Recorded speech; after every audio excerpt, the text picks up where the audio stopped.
5 dinge wat jy nie geweet het van urinesuur nie. Urinesuur kan jou brein beskerm, wanneer dit in 'n klein mate daar is.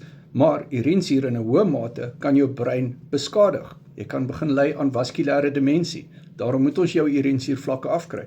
Die tweede ding wat jy nie geweet het van urinesuur nie, is dat urinesuur baie sleg is vir jou niere.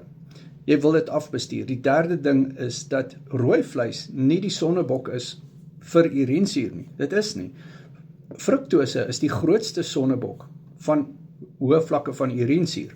Ja, purines gaan na urinesuur toe, maar dit is as gevolg van hoë insulien, wat kom van 'n hoë koolhidraat dieet, wat ons nie op die karnivoor dieet het, as jy dit reg doen nie. Daarom moet jy my WhatsApp.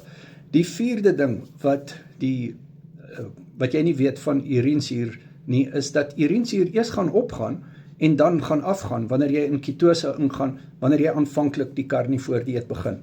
Die vyfde ding is dat 'n groot merker is vir hartsiekte, en jy wil dit absoluut afbestuur. Daarom WhatsApp my, ons het die urinesuur bootcamp gedoen, karnivoor ketovore coaching. As jy karnivoor of ketovore verkeerd gaan doen, gaan jy jou urinesuurvlakke opstoot.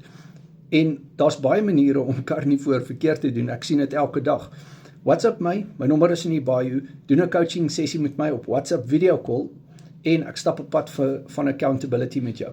Jy kry my op jou WhatsApp, jy kan vir my vra, en vir 30 dae het ons 'n interaksie, jy kom by die bootcamps uit, as jy dit wil doen, jy hoef dit nie te doen nie, maar WhatsApp my.